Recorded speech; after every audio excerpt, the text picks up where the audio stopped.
Day 14. This morning started almost like a repeat of yesterday morning. The only difference was Jeannie was at the Youngbloods. Jake awakened before sunrise. He lay there and listened to Bo snore in the other cot. He had to pee badly.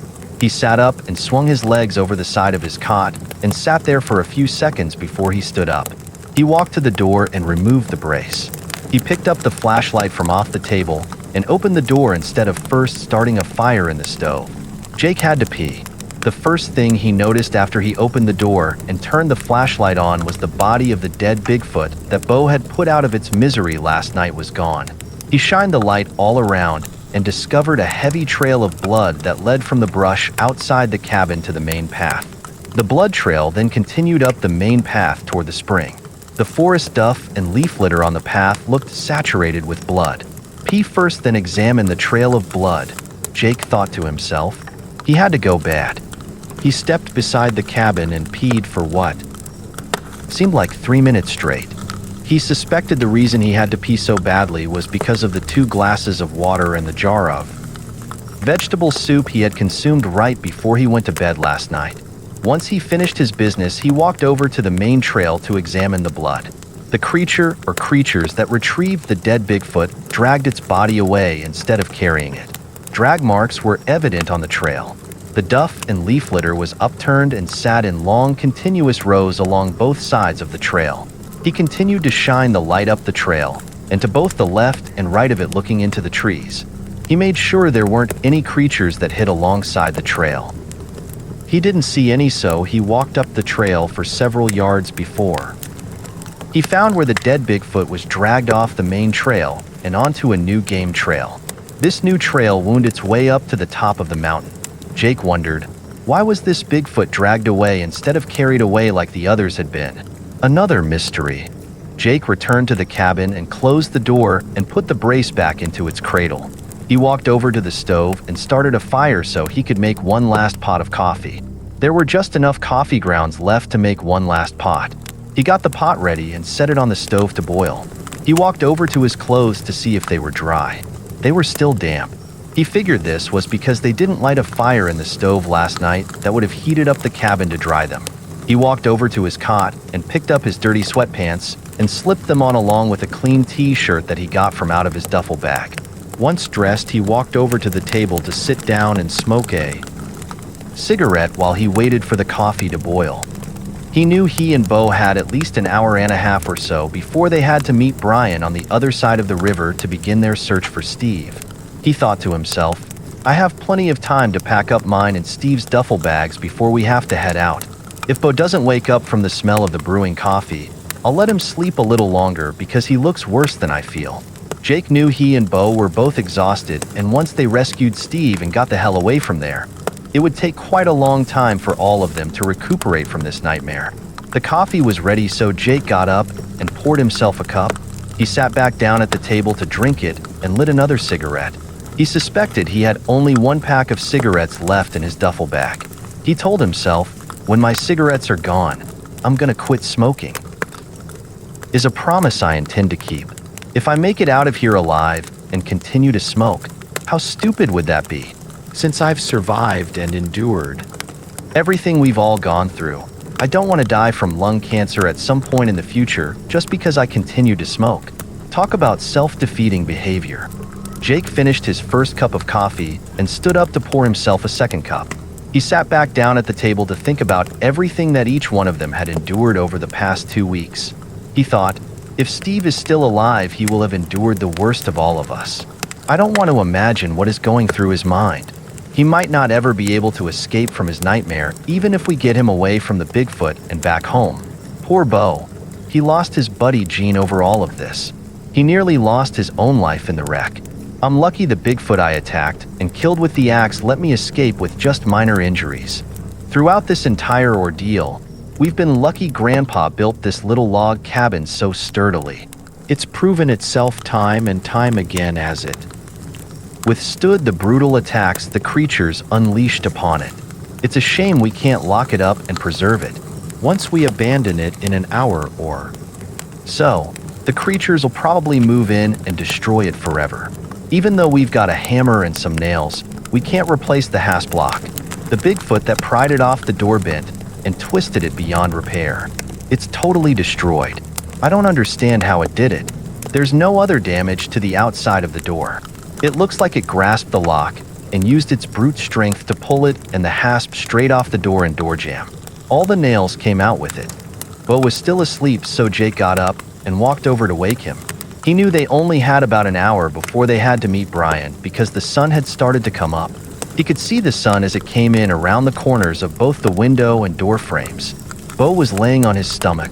Jake gently placed his hand on Bo's right shoulder and gently shook him until he roused. "What's wrong?" Bo asked. "It's time to get up. We only have about an hour until we have to meet Brian." Bo flung his blanket off himself and sat up and swung his legs over the side of his cot. He sat there groggily while he rubbed his eyes. He stood up and headed to the door and opened it and stepped outside just like he did yesterday morning. Jake walked over to his own cot and busied himself and packed up all his clothes, both dirty and clean, his grandma's quilt, and all the other stuff he wanted to take with him. He started to pack up Steve's bag. He picked up all of Steve's clothes that Bo had scattered throughout the cabin and left everything in one large pile on top of Bo's cot. He wanted to wait until Bo came back inside so he could pick out something to wear before he stuffed everything into the bag. Bo came back inside a few minutes later and put the t-shirt on that he wore yesterday. He also put the sweatpants on he wore the first time they crossed the river on the fallen tree. That was when they crawled up the riverbank through the mud on their hands and knees. Sweatpants still had encrusted mud in the fabric at the knees. Bo draped the shirt and dirty sweatpants over his cot for the time being. He headed over to the stove and got a cup of coffee and sat down at the table. Jake sat down at the table across from Bo. "Why don't you pick out a cleaner pair of sweatpants?" "I'm saving a cleaner pair to change into when we get to the other side of the river to meet Brian." "That makes sense. The ones you chose to wear are gonna get wet anyway, so I guess it doesn't make any difference." "Bingo. I wish there was a way we could preserve this cabin somehow," Jake said. "I suspect the creatures will destroy it once we abandon it in a little while. Since we can't reattach the hasp block, what if we toenail the door shut through the jamb before we leave?" "It really doesn't matter. Without the door being braced from the inside, the creatures will tear the door down and get inside anyway." "Yeah, you've got a good point," Bo said and asked, "How come we didn't hear the creatures carry off the dead Bigfoot last night?" "They must have been quiet because we both slept through it," Jake said and asked, "Did you notice the trail of blood going up the main path?" "Yeah, it looked like the body was dragged instead of carried." Jake nodded. "Why do you suppose they dragged it away instead of carrying it?" "That was a mighty large Bigfoot," Bo said. "I suspect it weighed somewhere between 800 to 900 pounds. It was a tall sucker too. When I saw it standing there, before it stepped inside, it was bent over so it could see inside the cabin. It was so tall it had to duck below the roof line just to be able to see through the doorway. I noticed it had to hunch itself over to stand up inside the cabin when it stepped in here. Its head was higher than the ceiling," Jake said as he glanced toward the ceiling. "The Bigfoot was too heavy for the other creatures to pick up and carry. That's why they had to drag it off." "You're probably right." Jake got up and walked over to Bo's cot and shoved all of Steve's clothes inside Steve's duffel bag and moved the bag over to his cot. He picked up Brian's gun case and laid it down on his cot alongside his and Steve's bags so they wouldn't forget it when they left. "Because it's getting brighter outside, we need to head out in the next few minutes." "Yeah, we should get going," Bo said as he got up from the table and walked over to his cot and got dressed. He sat down on his cot to put on a pair of socks and his boots. "I'm ready when you are." "Let's go," Jake said. "Will you carry Steve's duffel bag while I carry mine along with Brian's gun?" "Yeah." Before they stepped outside the cabin, Jake stopped by the table to put the lantern out and picked up Brian's flashlight and dropped it into the top of his duffel bag. He heaved the bag up onto his left shoulder and then picked Brian's gun case up with his left hand. He stepped outside the cabin and turned around to take one last look inside to commit to memory how the cabin looked, both inside and out. He knew full well he would probably never see it again. He pulled the cabin door shut and turned back around to join Bo. They made their way down the hillside and across the bottom for what would more than likely be their last time. They made their way to the collapsed bridge and noticed Brian as he leaned against the front end of his Bronco. Jake said, "At least he's a man of his word." Bo nodded. "See, I told you that you didn't have anything to worry about." They made their way down over the riverbank and stopped to put their bags down so they could take their shoes and socks off. Jake put his shoes and socks in his bag, and Bo put his in Steve's. They picked everything back up and waded across the river while they held onto one of the cables. Bo went first and was nearly halfway across when he slipped and fell in. He got back to his feet and cussed. He made his way on across without further incident. It was Jake's turn next. He heaved his bag high onto his left shoulder and picked up Brian's gun case in his right hand. He waded a few feet out into the river before he picked up the cable to hold on to. He made it to about the same place where Bo had fallen in, and he nearly fell in himself. The rocks in that particular area of the river were extremely slippery for some reason. He caught himself before he completely fell in and continued on across to where Bo waited at the bottom of the riverbank on the other side. They made their way up the riverbank and joined Brian at the top. Brian stood there with a clean towel and pair of dry sweatpants for each of them, Marissa insisted. "She's convinced you two are gonna catch your death of cold from wading back and forth across the river, so she insisted I bring you both a towel and a pair of dry sweatpants." "We more than likely will," Bo said. They took the towels and sweatpants from Brian and thanked him. Jake set Brian's gun down next to the Bronco and fished his flashlight from out of his bag and handed it to him. Jake and Bo walked over to Jake's upturned car. They stripped out of their wet clothes and dried their groin areas and legs before they put the sweatpants on. While they put their socks and shoes on, Bo said, "I'm sorry for getting Steve's belongings wet." "You didn't get them wet." Bo shrugged. His eyes narrowed as he pointed to the underside of Steve's bag to show Jake the bag was soaking wet. Jake said, "The outside of the bag is cloth and will get wet, but there's a waterproof membrane on the inside of the bag that prevents water and moisture from getting inside it. I wonder why I never noticed that when I rummaged through the bag looking for clothes. The lining's clear and is attached to the underside of the cloth on the inside of the bag," Jake said as he showed the lining to Bo. "It feels just like the cloth on the outside of the bag. You can't feel the difference." "Oh." Bo reached down inside Steve's bag and found a dry t-shirt and put it on. "I guess you're right. Everything's dry down inside the bag." "See, I told you." They made their way back over to the Bronco to join Brian. He was loading his shotgun into the back end. "Are you guys okay?" "Yeah." "Why?" Jake asked. "Marissa and me heard what we thought were 3 shotgun blasts come from your side of the river last night shortly after I got back to my cabin." "You heard right," Bo said. Bo explained, "The cabin door was wide open when we got back last night. We checked the cabin out before we stepped inside. I had just struck a match to light the lantern when a bigfoot showed up and stepped inside. Jake shot at it, but missed the first time, and then hit it the second time in its chest. The chest shot didn't kill it, so I had to shoot it in the head to put it out of its misery a few minutes later." "Wow," Brian said. "That was a close call. I'm glad you guys are okay." "Yeah, it was close, but we're survivors," Bo said. Brian backed away from the back end of the truck to allow Bo and Jake to put their duffel bags inside. They noticed Brian's .30-30 and his .44 Magnum were still in the back end in the same place they were last night. Brian stood the shotgun case on its narrow side and pushed it up against the back seat. The flashlight sat beside the gun case on the floor. Once they got their bags inside the back end, Brian closed the tailgate. "Come on guys, let's get going." Jake climbed into the back seat this time and let Bo ride up front next to Brian. "We need to make a quick stop back at my place before we head out on our search. You guys can unload your stuff while Marissa finishes putting together a care package for us," Brian said. Bo said, "A care package?" "Marissa's putting together some sandwiches and other snacks into a picnic basket along with some soda, water, and a few beers into a small cooler for us to take with us on our search in case we get hungry or thirsty later." They soon pulled up in Brian's driveway. He parked the vehicle and turned the ignition off and pushed the button under the dash to unlock the tailgate. "You guys get your bags and come on inside." Bo opened his door and got out and reached behind the front seat and pulled a release lever that allowed the front seat to tilt forward toward the dash to make room for Jake to get out of the back seat. Jake climbed out and closed the door. He followed Bo to the back end of the Bronco to pick up his duffel bag while Bo picked up Steve's. While they made their way to the porch, Jeannie bounded out the screen door and down the porch steps and nearly knocked both of them off their feet. She barked and jumped up and down to greet them and show them she was happy to see them.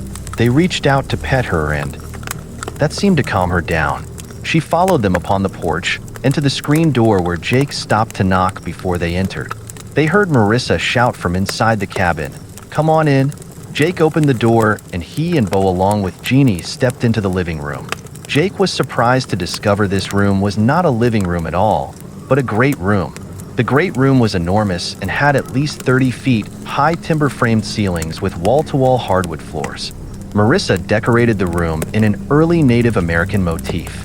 There were several black and white and color portraits of tribal chiefs, braves, and squaws that hung on the various walls throughout the room. Most of the wood furnishings throughout the room looked like handcrafted and finely made custom log furniture. Jake faced the front door and turned and looked around the room from left to right. An oversized log sofa sat to the left of the front door and entryway window. It sat in front of a large picture window. A log end table sat at the end of the sofa in the corner. On the adjacent outside wall, next to the end table sat a second sofa that was an exact match to the first one. Like its twin, the second sofa also sat in front of a large picture window. To the left of the picture window and above a matching end table hung a large wooden shadow box that contained various arrowheads and spearheads. A few feet beyond the end table and to the left of another large picture window stood a tall glass curio cabinet filled with various Native American knickknacks. A huge stone fireplace sat on the wall opposite the front door. An old hunting bow and quiver filled with handmade arrows hung above the fireplace. The arrows were tipped with authentic stone arrowheads. Beneath the bow and quiver sat other various Native American bric-a-brac, along with a large mantel clock atop an oversized oak mantelpiece. A raised stone hearth stretched across the entire wall at the bottom of the fireplace. A life-sized, hand-carved cigar store Indian stood on the hearth to the left of the huge firebox, and an extra-large circular wrought iron firewood hoop sat on the right side of the hearth, fully packed with logs. Two doorways on either side of the fireplace opened into a spacious-looking kitchen on the right and a rustic-looking dining room on the left.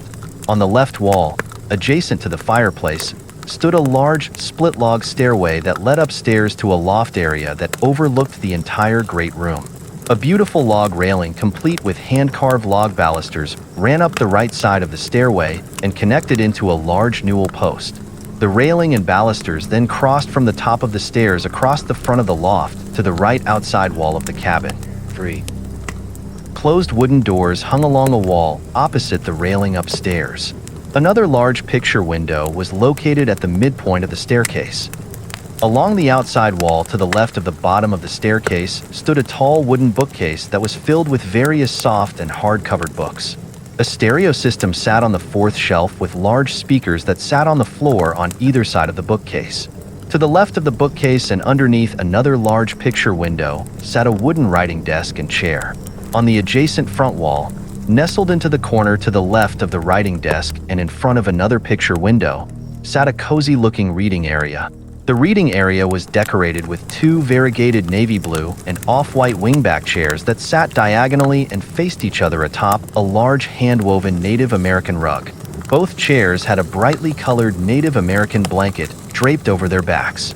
In the corner, between the two chairs stood a swing arm lamp behind a small log table. To the left of the reading area, in front of the right entryway window, stood a tall wrought iron coat tree with various types of outerwear that hung from its hooks. In the middle of the room, on an extra-large, brightly colored, hand-woven Native American rug, a few feet in front of and facing the fireplace sat a hand-carved Native American Indian chief lamp and table between two oversized log rocking chairs. The lampshade was carved from wood and resembled a full Native American headdress. A surprising element throughout the great room that Jake noticed while he looked around were the invisible wrought iron bars on the outside of the 6 large picture windows. The iron bars were designed to be concealed behind the horizontal and vertical muntin bars that were located on the outside of the windows. The only way the iron bars were visible from inside the room was if you looked through the windows at an angle. The iron bars were completely invisible if you looked directly through the windows. Marissa stepped out of the kitchen while she wiped her hands on her apron. "How are you guys doing this morning?" "No worse for wear," Jake said. "I was just looking around your great room. Brian told me about your run-in with another Bigfoot last night and how you killed it," Marissa said. "You guys are really lucky." After she looked Jake and Bo over for a few seconds, she said, "Good. I'm happy to see you two are wearing dry clothes for a change.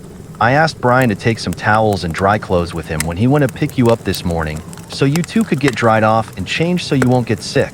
Jake started to say, "Thanks, Mom," but he thought better of it and bit his tongue. Marissa said, "I need to get back to the kitchen to finish up the care package I'm putting together for you guys. You can take your stuff upstairs and put it in the last room on your left. That's the spare bedroom. I think Brian is in the bathroom upstairs. The bathroom is behind the middle door. The first door is the master bedroom." They thanked Marissa and climbed up the stairs to drop off their duffel bags after she turned and went back into the kitchen. They walked up to the spare bedroom door and Bo opened it. They stepped inside as Jeannie followed behind them. Jake laid his duffel bag on a custom-made double-sized log bed, and Bo laid his on the rug on the floor next to the bed. Bo said, "I don't want to put the wet bag on the bed and get it wet too." "Good thinking. I don't want to sleep on a wet mattress." While Jake looked around, he noticed the spare bedroom was decorated in like fashion to the great room. An old black and white picture of a large tribe of Native Americans hung on the right outside wall over the head of the bed. The bed was covered in a bright red and turquoise blue Native American blanket. Small matching wood nightstands sat on either side of the bed. To the left of the nightstand on the far side of the bed in the corner sat another variegated navy blue and off-white wingback chair with a floor-style reading lamp that sat behind it. On the adjacent outside wall, opposite the bedroom door, was a large window that overlooked the backyard. Beneath the window sat a small writing desk. On the left inside wall that separates the bedroom from the bathroom sat a tall custom-built chest of drawers. To the left of the chest of drawers sat a small chair that went with the writing desk. In addition to the old black and white picture, the room was also decorated with various types of Native American trinkets that hung both on the walls and sat atop the chest of drawers and nightstands. Jake, Bo, and Jeannie made their way back out of the spare room. Jake pulled the door closed behind him on his way out. When they passed by the bathroom, Brian opened the door and stepped outside into the hallway. Both Jake and Bo heard a toilet flush. Bo asked, "You have running water?" "Yeah, we have all the comforts of modern living minus a telephone and television." "Do you mind if I use your bathroom before we leave?" Bo asked. "Help yourself." Bo went into the bathroom and closed the door behind him. Brian, Jake, and Jeannie made their way downstairs and out onto the front porch and sat down to wait for Bo. While Jake pet Jeannie, he glanced at Brian and said, "It's clearly obvious you have some Native American blood in you given your appearance and your last name. Do you mind if I ask what tribe you come from?" "No, not at all. My father comes from the Blackfoot tribe and my mother comes from the Iroquois tribe." Jake smiled and laughed. "So, does that make you a black Iroquois?" Brian laughed and said, "No, that makes me 100% American-made. My people come from both sides of the continent. We come from both the east and the west and from the north and the south. We come from the blowing winds. We come from the falling rains. We come from the mountaintops. We come from the valleys. We come from the sky. We come from the earth. We come from the sun, the moon, the stars, and the planets. My people come from everywhere. I have some Native American blood in me," Jake said. "My great-grandmother was half Iroquois, and that makes me 1/16 Native American." Brian laughed and said, "Brother, we're all related in some way or another. I really like your and Marissa's early Native American motif. The old black and white picture of the people that hangs over the spare bed is a picture of my family. The picture is of my grandfather, grandmother, father, mother, and a bunch of my uncles, aunts, and a few cousins. Do you have any brothers or sisters?" "No. My mother died during childbirth. My uncle saved me. He had to perform a C-section on my mom to get me out." "Whoa. I'm sorry, man." Marissa joined Brian and Jake on the porch. She carried a large wicker picnic basket and a small cooler. Brian asked, "What kind of sandwiches did you make?" "I made egg salad sandwiches and packed a few snacks in the basket," Marissa said. She sat the cooler at the top of the porch steps and sat the basket on top of the cooler. She walked back across the porch and sat down on the bench next to Brian. Jeannie got up and sniffed around the picnic basket. Bo finally finished his business and joined them on the porch. Brian and Jake stood up to go. Brian said, "You guys can carry the basket and cooler to the truck?" Brian gave Marissa a kiss, and then Marissa called Jeannie to go back inside the cabin. After Jeannie went back inside, and before Marissa closed the door, she said, "Be careful. I hope you find Steve." "We'll be careful, and I hope we find Steve alive and well today," Jake said. Marissa closed the door, and Jeannie barked once. Bo picked up the picnic basket, and Jake picked up the cooler, and they stepped off the porch and met Brian at the back of his truck. Jake and Bo had left the tailgate open when they took their duffel bags out of the back end earlier. They placed the basket and cooler inside the back end in such a way that they would be secured between the guns and the back of the back seat, so they wouldn't tip over as they traversed the bumpy dirt roads. Brian closed the tailgate and got into the truck. Bo said, "I'll ride in the back seat, and you can ride up front next to Brian. It's easier for me to climb in and out of the back seat because my legs are shorter than yours." "You're right. It's harder for me to get in and out of the back seat with my long legs." Jake held the passenger door open for Bo as he climbed into the back seat. Once he was settled, Jake put the front seat back and made sure it was locked into position before he got inside and closed the door. Brian started the Bronco and turned it around in the driveway, and they were off. Jake noticed from the clock in the radio located in the middle of the dashboard the time was 8:34 a.m. He figured that gave them roughly 10 hours of daylight to search for Steve. On the way, Brian said, "I brought my map with us. It's in the glove box, but we shouldn't need it unless we have to come back and move the truck to a different location off the main road. After I got back home last night and looked at my map, I thought if the Bigfoot continued along the trail we discovered last night and re-entered the woods on the other side of the road, it had crossed the road again a couple miles or so farther, down the road from where we parked the truck yesterday afternoon. Maybe we should drive past where we parked last night to see if we can find where the Bigfoot might have crossed the road again." Jake said, "If you think the Bigfoot followed a straight path and exited the trail and crossed farther down the road, that would save us a lot of walking. It wouldn't hurt to begin our search there first," Bo said.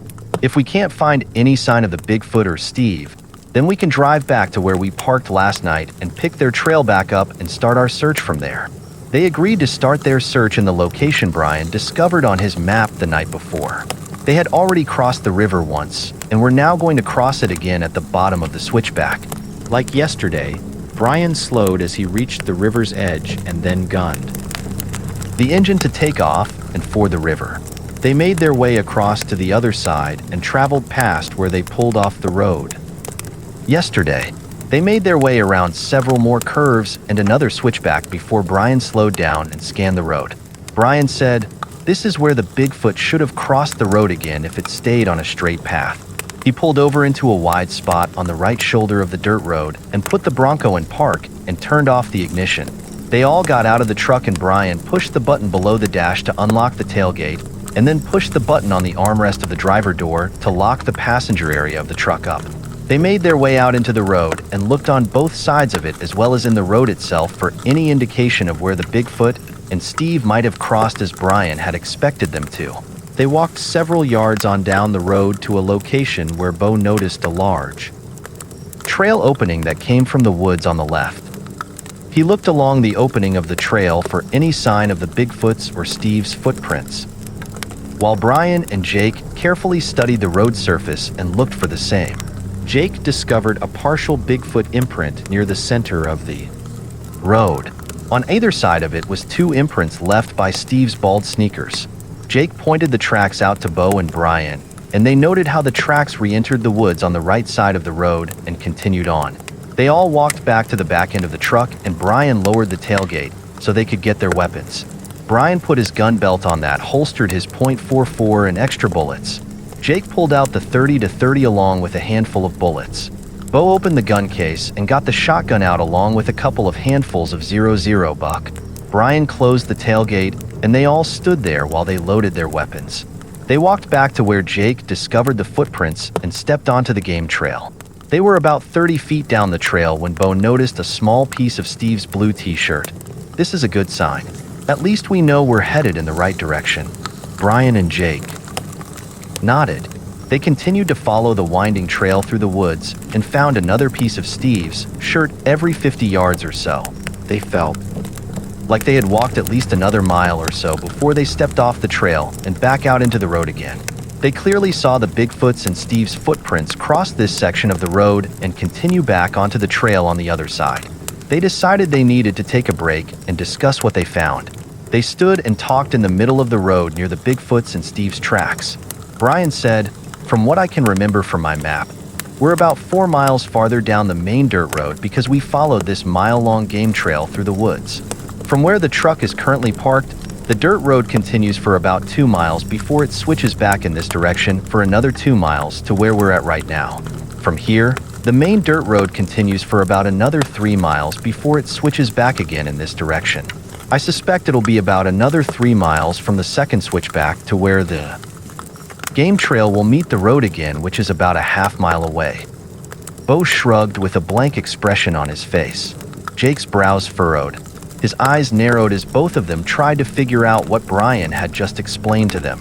To clarify and reiterate what Brian just said, Jake said, "If we follow this game trail straight through the woods and come to the road again, which is about a half-mile away, that'll put the truck about 10 miles back up the road if we were to walk the road itself back to the truck. But if we cut through this next stretch of woods, we'll have only walked about a total of 1.5 miles as the crow flies from where the truck is now parked. I can't believe the main road snakes back and forth for 10 miles to get to the same destination that we can walk through the woods to in just a mile and a half. When they built the road, why didn't they build it straight to begin with?" Brian explained, "Remember, I told you yesterday that it's the logging companies who build the roads around here.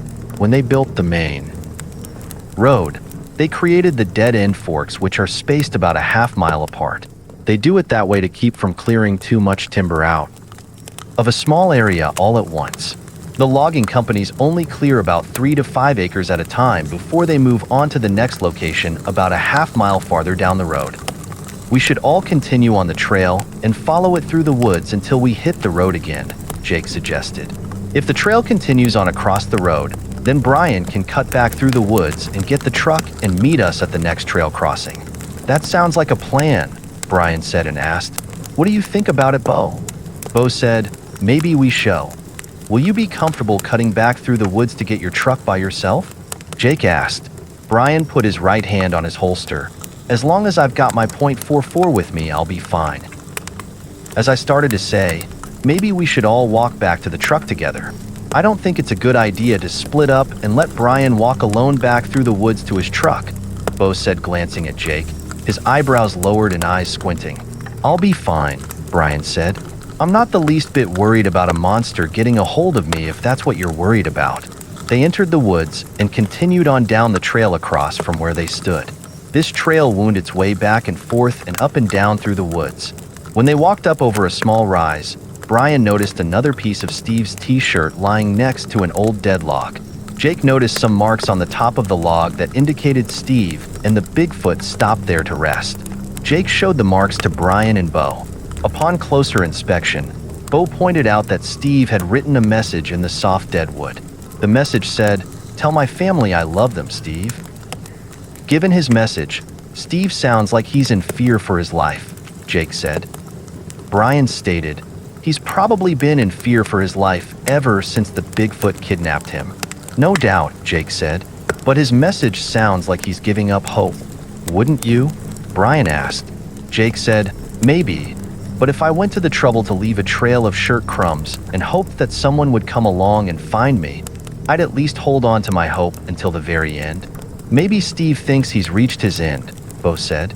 They ended their short break and started back on the trail and made it to the road about a half hour later.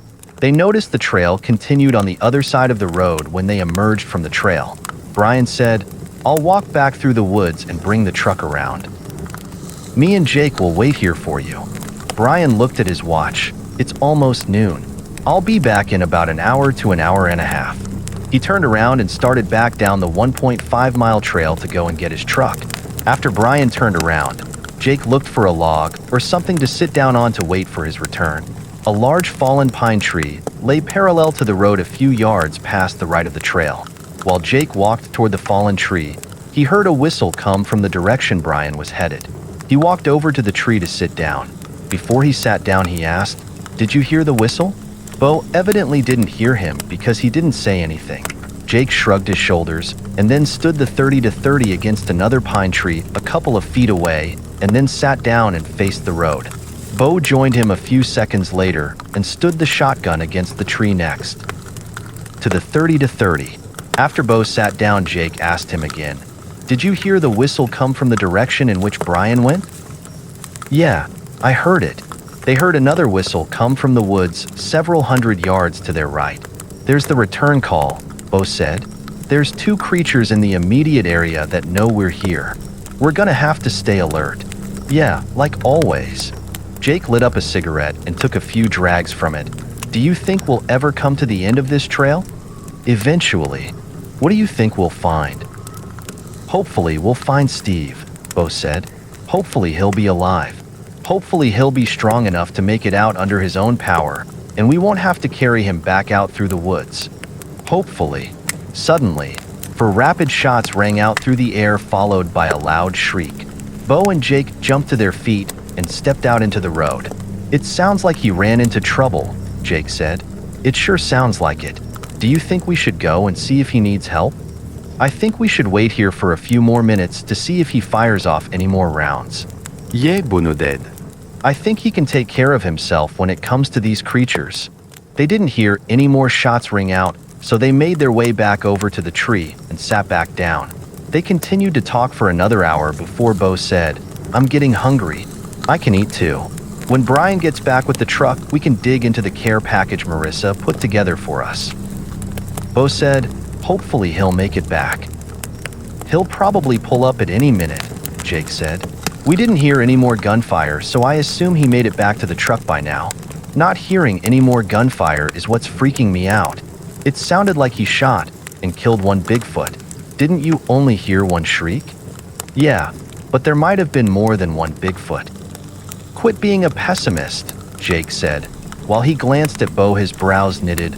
"I doubt it was more than one. We would have heard more gunshots. I can hear a vehicle approaching." "Yeah, I can too," Bo said. His eyes widened. His mouth curved into a smile. Brian rounded the curve and pulled up to a stop alongside of them. He parked the truck and got out. He reached back inside to get his gun belt and .44 from the passenger seat. He hit the button to unlock the tailgate and checked to make sure he put his keys back in his pocket before he locked and closed the door. Jake and Bo joined Brian at the back of the truck. Jake was the first to ask him what he shot at. He already suspected what Brian's answer would be. Brian said, "I was already more than halfway back down the trail across from where we had crossed the road the first time when a massive black male Bigfoot stepped out onto the trail about 15 feet in front of me. The Bigfoot stared me down for nearly 3 minutes while I stood there, frozen in place. Then it started to advance toward me while it popped and showed its teeth to me, and then it growled. That snapped me back into reality, and I quickly drew my .44. The Bigfoot took one more step in my direction, and that's when I fired 3 rounds into its chest and a final round into its head. It fell dead, face first to the ground about 3 feet in front of me, eyes wide and mouths open. Bo and Jake simultaneously exclaimed, "Wow." "I blew a massive hole through the backside of the Bigfoot and another one through its skull," Brian said. "That was some quick shooting," Jake said. Bo and I heard 4 shots ring out in very rapid succession. Bo asked, "Where did you learn to shoot so fast?" "I'm ex-military," Brian said. "I learned to shoot like that in my position as a sniper in the Marines. I'd still be in the USMC if it wasn't for one of my comrades who accidentally shot me in my right hip during a training session where we used live rounds. My buddy shot me with a Hornady 60 grain VMAX bullet. That bullet totally obliterated my right hip and most of the skin and muscle tissue that surrounded it. I had to have 8 surgeries to repair it. The USMC gave me an honorable discharge and sent me home with a lifelong disability. I get a check in the mail every month. You sure do seem to get around pretty good considering you have a bum hip, Jake said. You don't even walk with a limp.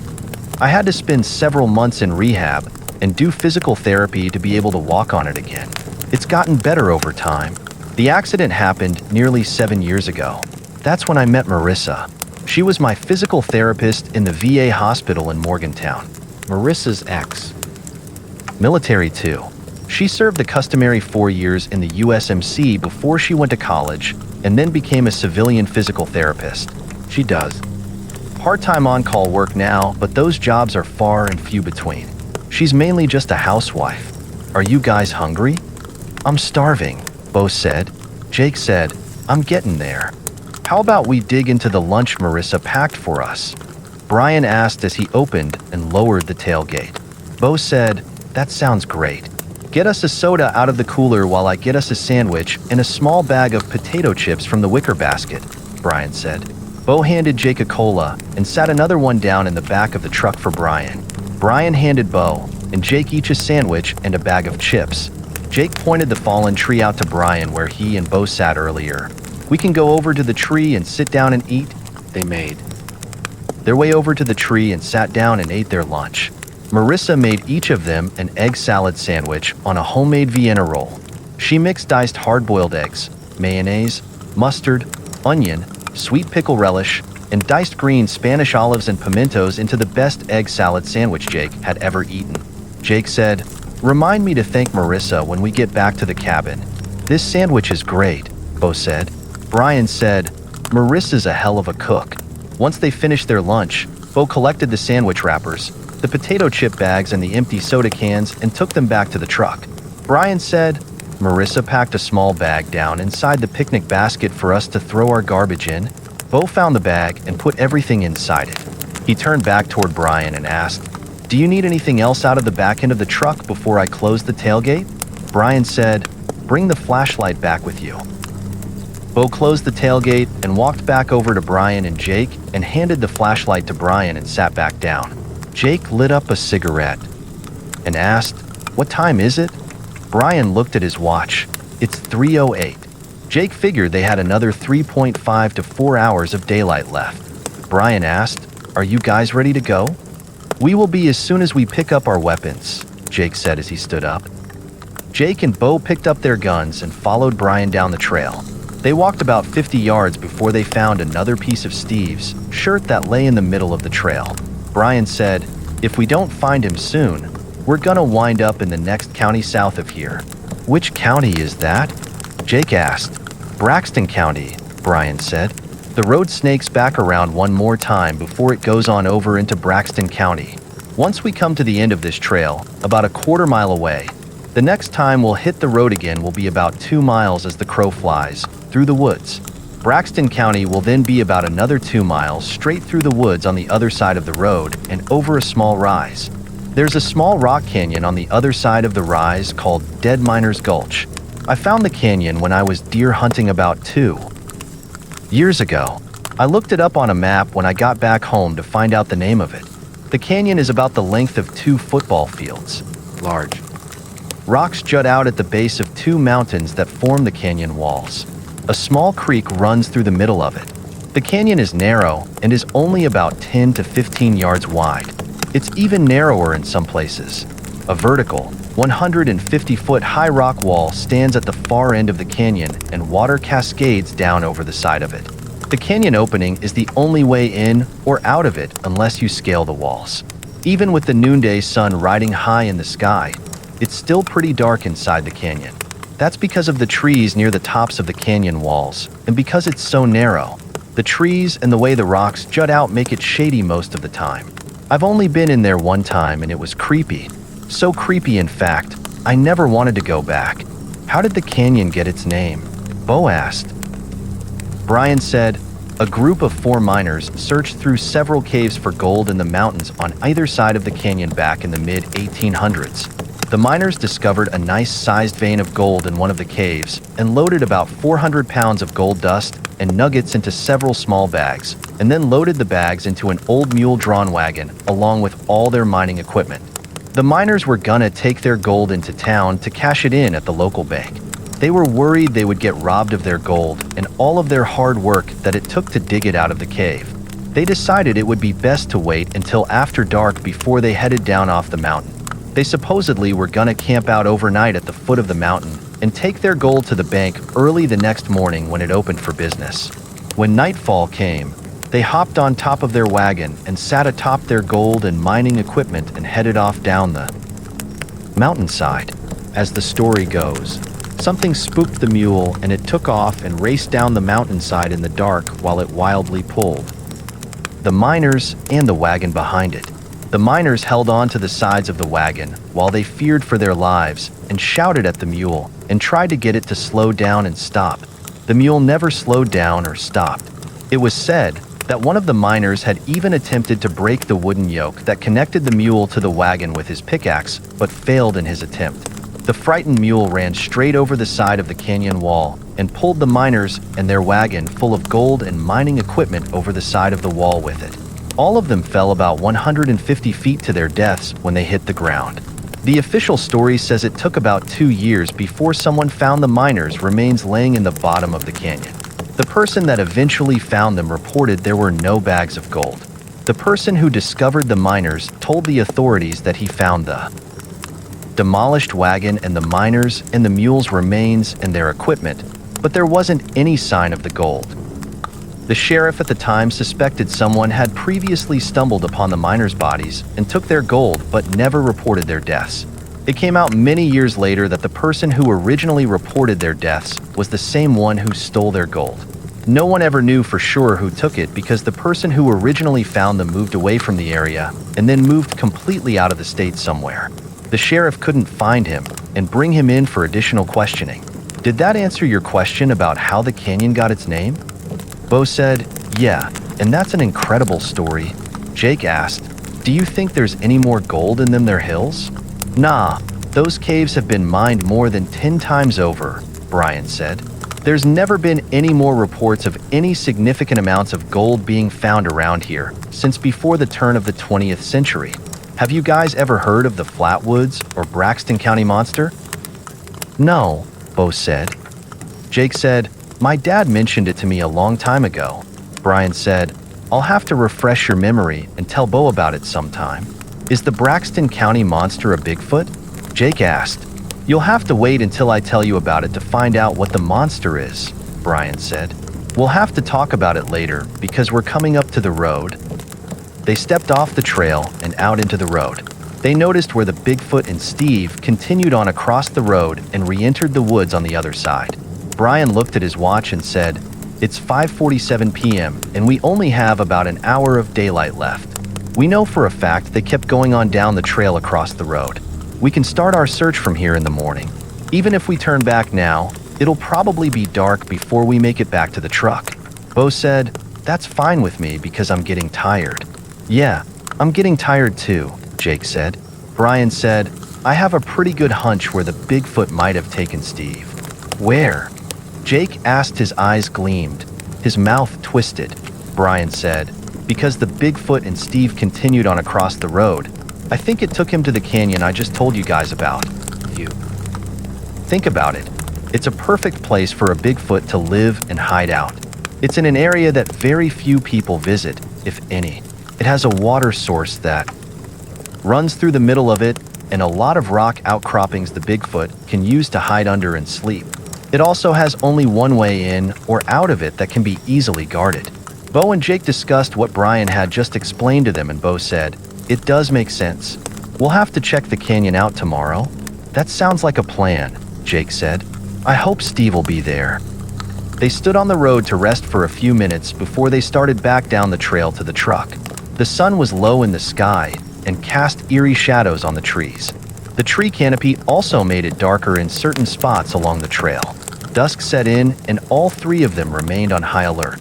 They expected to see one or more creatures on their way back to the truck. A branch snapped about 10 to 15 yards to the right of them in the dense underbrush as they made their way back up a small rise and around a curve. They stopped and Brian shined his flashlight in that direction, but they didn't see anything. They continued a little farther down the trail and heard another snap and a grunt in the trees that came from the same direction and from roughly the same distance away as before. The noises sounded closer to them this time. Brian again shined his flashlight in the direction of the sounds, but they still didn't see anything. Jake and Bo watched as Brian shined his flashlight on the ground a few feet in front of him. Brian said, "Here are some Bigfoot prints that weren't here earlier," as he pointed the prints out to Jake and Bo. "It looks like two different sets of footprints," Jake said. Bo said, "Nah, they look the same. I think it's only one. They probably belong to the one that's flanking us on the right side of the trail," Jake said. Brian said, "Probably. Come on, guys. We need to get moving. There could be more than one of them," Jake said. Brian said, "You're right. We need to keep going and get out of the woods and back to the truck." They heard snaps come from both sides of the trail as they continued on. They again heard snaps a short time later while they climbed another small rise on the last quarter mile of their journey back to the truck. They stopped and Brian shined his light to the left, but they didn't see anything.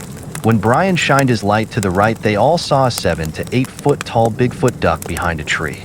"There's two creatures flanking us and escorting us out of here," Brian said. "Stay alert and listen, and make sure they don't get any closer while we continue down the trail." Bo said, "Either they're escorting us out of here, or they're getting ready to attack us." "They're probably gonna attack us," Jake said. They continued on and made it back to the truck. The two creatures that flanked them stayed in the dense underbrush and didn't follow them out into the road. Brian manually unlocked the tailgate of the Bronco with his keys and opened it. "I'll stand guard with my .44 while you guys unload your weapons and stow them away." Jake and Bo busied themselves as they unloaded and stowed their weapons while Brian shined the flashlight back and forth on both sides of the trail, opening to get a fix on the two creatures. Brian said, "I keep seeing the one on the left side of the trail duck behind a tree every time I shine my light in that direction, but I can't get a fix on the other one." After Jake stowed the 30 to 30 away, Brian handed him his keys so he could unlock the passenger door and hit the button on the armrest to unlock the driver door while Brian continued to stand guard with his gun. Brian said, "Hurry up, because I suspect the creatures are gonna leap out into the road at any moment." The Bigfoot on the left side of the trail's now standing at the trail opening. I can see its silhouette in eyeshine when I shine the light in that direction. Bo finally got the shotgun back into its case and stowed it away behind the back seat. He came around to the passenger door and climbed into the back seat of the Bronco. Jake climbed into the front seat and closed and manually locked his door. Brian closed the tailgate and then climbed into the driver's seat and closed his door and hit the lock button. Brian traded Jake his flashlight, gun, and gun belt for his keys. Brian started the truck and put it into drive. Jake turned the flashlight off while Brian turned on the headlights and then hit the button for the high beams. Brian said, "I'm gonna drive farther down the road past where the creatures are so I can make a 3-point turn to turn the truck around and get us headed back towards home." Brian drove about 250 yards down the road before he turned around. When they made their way back toward the trail opening, both creatures now stood in the middle of the road and blocked their way. Brian hit the brakes and they stopped about 10 yards in front of the creatures. The high beams fully illuminated both creatures. They both stood there with their arms raised to shield their eyes from the high beams. The Bigfoot on the left was about 9 feet tall. It was male. It was black in color and extremely heavy set. The Bigfoot on the right was about 8.5 feet tall. It was also male. It was a brownish, burnt orange color and was muscular. Both creatures had medium-length hair over their entire bodies except for their faces. They both had cone-shaped heads, and the hair on their heads was considerably longer than the hair on the rest of their bodies. Bo asked, "Should we just plow through them or shoot them?" Brian said, "I'm gonna creep forward while I blow the horn to see if they'll move out of our way." He let off the brake and laid on the horn as the Bronco lurched forward. Momentarily, both creatures lowered their arms. As their arms came down, Jake noticed each of the creature's eyes glowed yellowish green in the high beams. Brian gently hit the gas while he continued to lay on the horn. The larger of the two creatures opened its mouth and bared its teeth and growled as the vehicle slowly crept forward. The smaller Bigfoot threw its head back and screamed. Neither creature moved out of their way. Brian advanced another 10 to 15 feet before he hit the brakes again. I'm gonna advance another 5 feet. If the creatures don't move, I want you to put your window down and shoot the one on the right. The gunshot should scare the one on the left back into the woods. Did you reload your gun after you fired off 4 rounds when you killed the other Bigfoot earlier? Jake asked. Of course I did, Brian said and asked.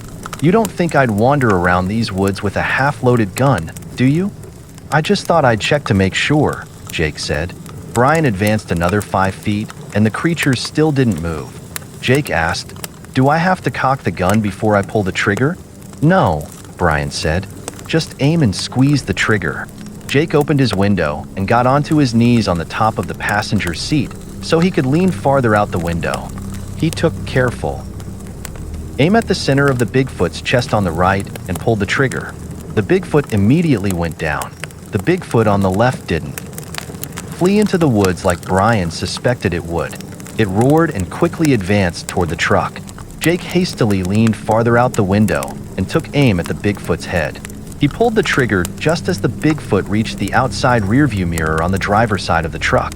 The bullet entered the Bigfoot's skull just above its left ear. It, too, hit the ground dead just outside Brian's door. Because Jake shot the Bigfoot at such close range, the velocity and impact from the hollow point blew the entire top of the Bigfoot's head off. Brian said, That was a damn good shot. I don't think I could have done that. Good job, Bo said. Jake put his feet back down into the floor on the passenger side of the vehicle and sat upright in his seat.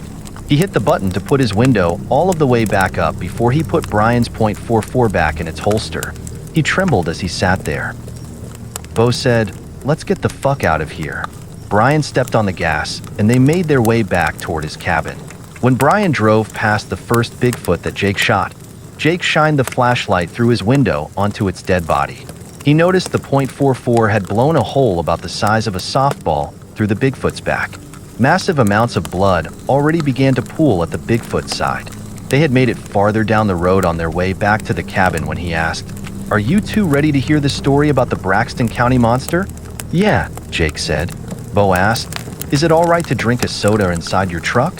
Fuck the soda. Get us a beer, Brian said. Bo climbed up and reached behind the back seat and opened the cooler. He got 2 cold beers out of it and handed both of them to Jake. Jake opened one can and handed it to Brian before he opened his own can. Bo reached back into the cooler to get himself a beer and then closed the cooler lid and turned back around and sat down and opened his can. While they continued onward and drank their beer, Brian told them about the Braxton County monster. The monster is also known as the Flatwoods Monster or the Phantom of Flatwoods. In about the middle of September in 1952, it was reported that several members of the May family, along with several of their close friends and neighbors, saw what they described as a bright red glowing orb that shot across the night sky and crash land on the property of an old farmer named Bailey Fisher who lived close to them in Braxton County. The witnesses that saw the UFO reportedly ran to the crash site on Mr. Fisher's property and noticed a large pulsing fireball that sat on the ground in and among the trees at the top of a small hill that sat behind Mr. Fisher's barn. The witnesses reported they saw a 7-foot-tall being that had a dark-colored body and a dark glowing face standing next to the fireball. They said the thing had a stretched-out head and what appeared to be a large protective covering that encircled its head. The witnesses said at one point, when they shined their flashlights in the direction of the creature, the thing started to bound towards them and emitted some kind of toxic mist. When interviewed by the sheriff, some of the witnesses said the creature looked like it glided when it moved. They reported that the creature's skeleton looked as if it was on the outside of its body and that it looked like some sort of shadow. They described the creature's arms and hands and said that it had long stringy arms that stuck out from the front of the creature's body and it had long spindly talon-like fingers. The May family contacted the local sheriff when they got back home. The sheriff along with one of the deputies interviewed all the witnesses and then went to the location to try to find the UFO and the creature. It was reported that neither the sheriff nor the deputy found anything other than a metallic-like odor that lingered in the air. The witnesses reported that when the mysterious creature emitted the mist, it was so overpowering it made them sick. They said it made some of their eyes and throats burn, and it also made some of their throats swell. It was also reported that it made some of them vomit. The witnesses were later examined by a doctor that stated the symptoms the May family suffered resembled those of victims who were exposed to mustard gas. The doctor also said the symptoms from mustard gas resemble the symptoms of hysteria. "That's a great story, Brian," Bo said and asked, "Do you believe it's true?" "There were newspaper articles about it, as well as a police report that was filed," Brian said. "I really don't know what to believe anymore. I never believed in Sasquatch until they walked out of the woods and hassled me and Marissa. I've been told stories about them from my people all my life, but I've never seen one until I moved here." Bo said, "Ain't that the truth? It's bad enough we have to deal with Bigfoot around here," Jake said. "But now it seems like there are aliens that we might have to deal with around here too." Bo and Brian laughed and then agreed. Jake shrugged. "I always thought the Braxton County monster was a story about a Bigfoot.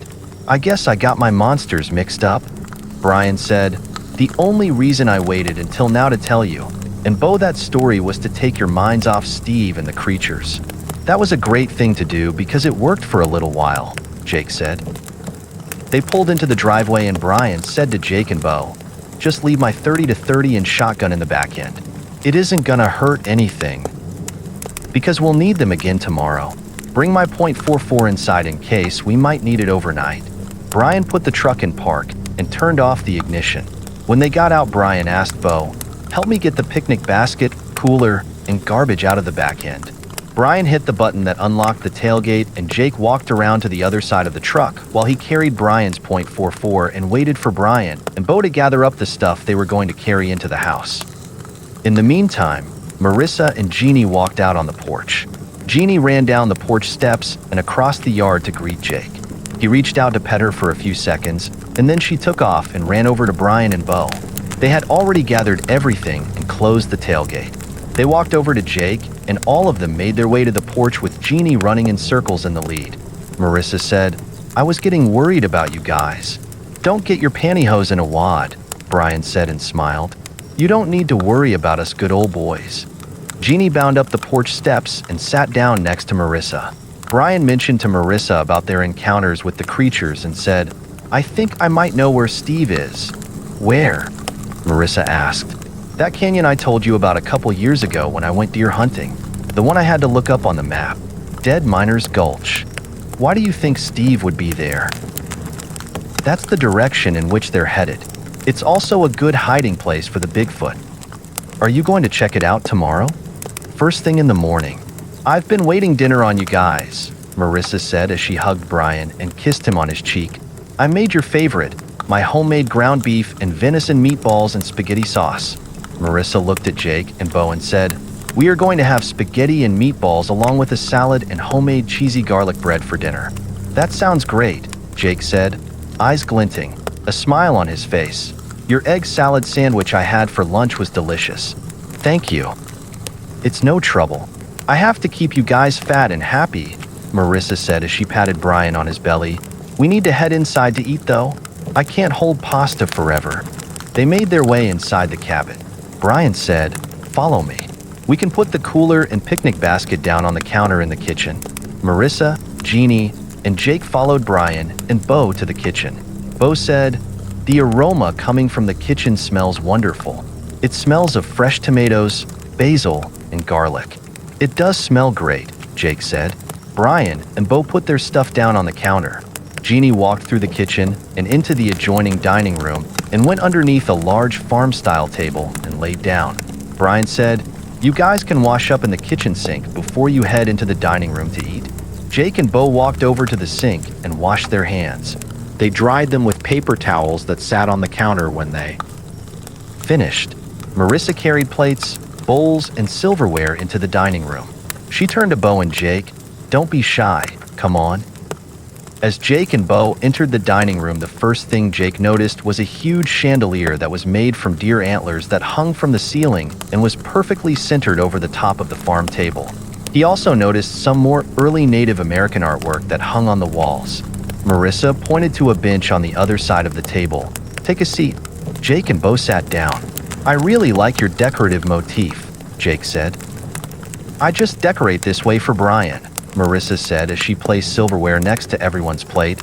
"I prefer more of a traditional country-style motif myself."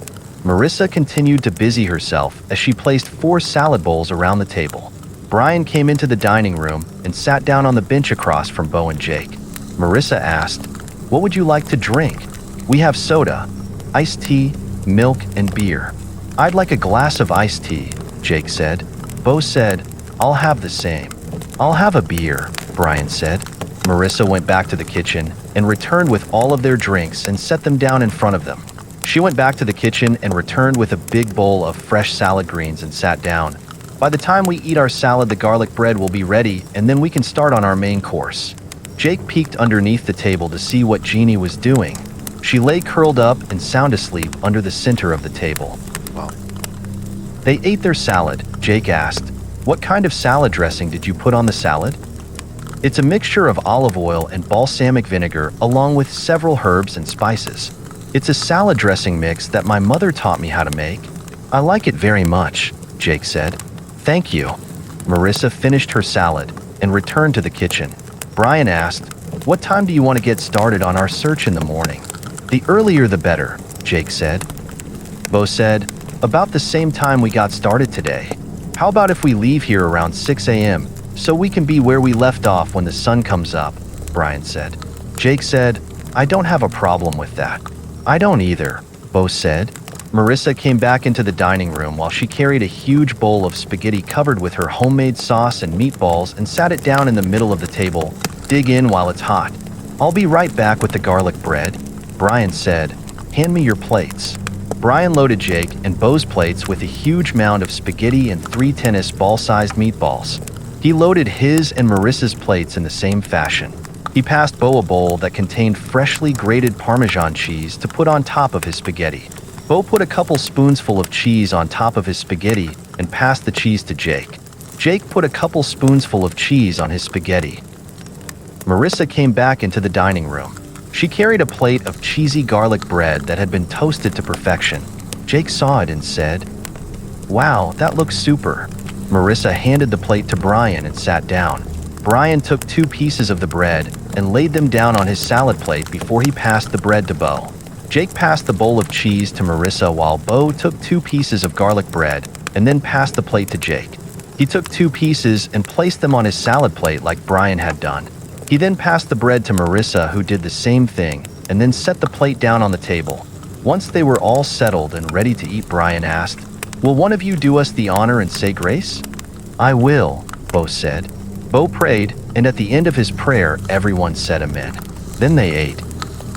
While they ate, Jake said, "Everything's delicious, and I want to thank you and Brian for your gracious hospitality," as he looked directly across the table at Marissa. "It's no problem," Brian said. Marissa said, "We're more than happy to have you, and to help you guys out while you try to find Steve. You don't know how much me and Jake appreciate all of your help," Bo said. They soon finished dinner and Marissa got up and started to clear the table. Jake asked, "Can I give you a hand?" "No thanks. I'll take care of everything. I'm going to make a plate up for Jeannie. I'm sure she'll enjoy it," Jake said. Marissa walked back into the kitchen while she carried the spaghetti and meatballs and called to Jeannie to join her. Brian got up from the table and said, "You guys follow me out to the porch. Bring your drinks." Jake and Bo got up from the table and followed Brian. Brian led them back out of the dining room through the doorway that led into the great room. They continued to follow Brian back outside to the front porch where they sat back down again. Jake and Bo set their iced tea down on a small log table that sat between the rocking chairs that they sat down in. Brian sat his beer down on the wide arm of the bench beside him. Brian said, "I don't want to scare you guys, but I've heard from some of the locals over in Braxton County that there's several families of aggressive creatures that live in the caves on the mountainsides on either side of the canyon. The same place that we're going to check out in the morning. More aggressive than the creatures we've dealt with around here?" Bo asked. "Yeah," Brian said. "I read a newspaper article about a year ago that told of a group of 5-day hikers that disappeared while they hiked along the trails of the mountain on the left side of Dead Miners Gulch. The article said the authorities investigated the area but never found the hikers. It said they only found the clothes of one of the hikers laying alongside the trail. The article said the authorities reported that the clothes they found were torn up and covered in blood. It also stated the authorities explored the trails and caves all over the mountains and looked for the hikers for several days, but never did find them or their remains. Did the authorities encounter any creatures while they investigated? Bo asked. Brian said, they found footprints but didn't see any creatures. I read another newspaper article that happened about 2 months later. After the hikers disappeared, it was a story about an older lady that was walking her dog and had a Bigfoot assault her and kill her dog. If I remember correctly, the article said the dog was a dachshund. From what I can remember, the story goes something like this. An older lady was walking her dog on a leash in the middle of the afternoon on the road at the base of the same mountain where the hikers disappeared. At one point during their walk, the lady's dog stopped and started to growl and bark toward the tree line to the left across the road. The lady reported she heard a branch snap a few yards away in the direction the dog looked and barked. The lady looked in that direction and saw a large, 8-foot-tall, hair-covered, burnt orange-colored Bigfoot that stood there and looked at her and her dog from just inside the trees. The lady reported the Bigfoot lunged from the trees, ran across the road and grabbed her dog and yanked the leash from her hand while it knocked her to the ground. She said the Bigfoot grabbed her dog by its head and ripped its head clean off and then dropped the leash in her dog's head in the middle of the road. The lady reported the Bigfoot leisurely walked off, back into the trees and out of sight, while it ate her dog, as she tried to get back to her feet. The article said the woman frantically ran back home and called the authorities. It stated the authorities went out to talk to her and to investigate the incident. The article said the police discovered the leash, a lot of blood, and the dog's head laying in the middle of the road when they investigated the scene.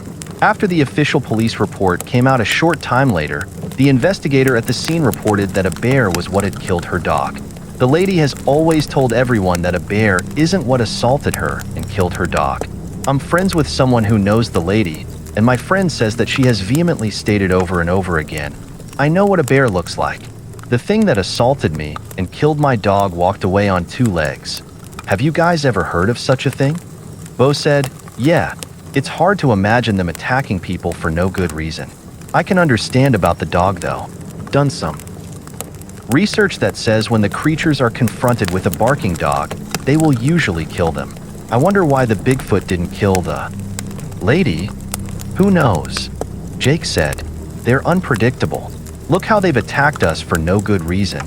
Brian said, I'm also aware of a few other stories about people who've simply disappeared in the mountains that surround the canyon over the past few years. It's been everyone from lone hikers to groups of hikers, families, and some young kids. I know for a fact people disappear over there in Braxton County because I've seen quite a few missing persons posters that hang on both the jail and post office walls.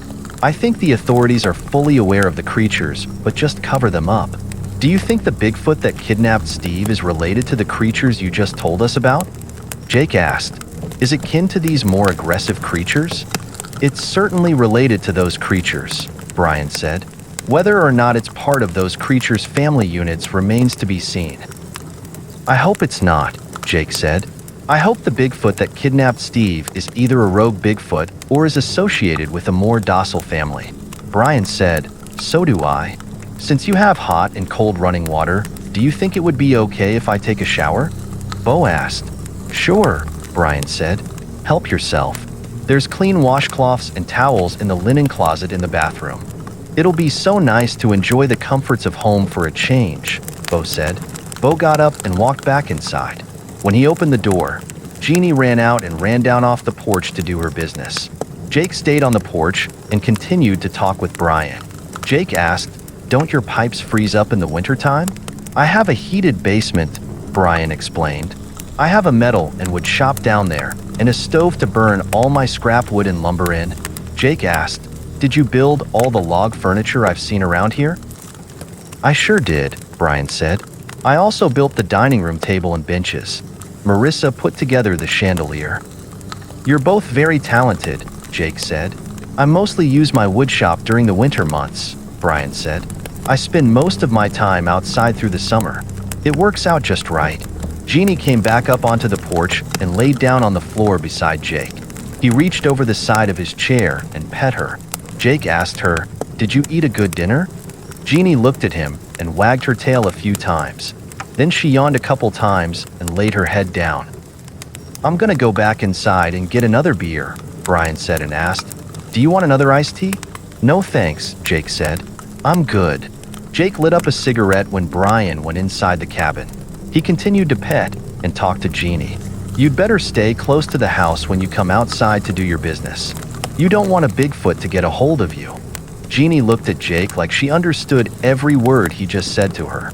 Then she laid her head back down to go to sleep. Brian walked back out onto the porch with another beer in hand and sat back down. Marissa joined them a few minutes later with a glass of iced tea. She sat down on the bench next to Brian. Marissa asked, "What time do you guys plan to head out in the morning?" "We want to be where I can pull the truck off to the side of the road and walk to the canyon just as the sun comes up," Brian said. "We want to get an early start." "I guess so," Marissa said. "You mentioned that you have a metal shop downstairs in your basement a little while ago," Jake said and asked, "Did you build all the wrought iron bar covers for your windows and doors?" "Yeah, I built all of them," Brian said. "It was a tough job trying to get the iron bars to line up perfectly with the muntin bars on the windows." "I bet," Jake said. "It's a good thing that Brian got the bars to line up perfectly," Marissa said. "I didn't want it to feel like I was living in a jail cell." Brian and Jake laughed. Bo joined them back on the porch wrapped only in a towel. He sat down in the chair next to Jake and was careful to tuck the towel between his legs so he wouldn't expose himself to Marissa. Bo said, "There's plenty of hot water left if you want to take a shower." "That sounds good," Jake said as he looked at Brian and asked, "May I?" Brian said, "Help yourself."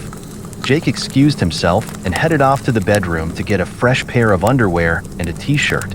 He took them into the bathroom and draped them over the towel rack next to the shower. He started the shower and then got a towel and washcloth from the linen closet. He walked back over to the shower and hung his towel on the rack next to his clothes. He stripped off the clothes he wore and left them in a pile near the commode.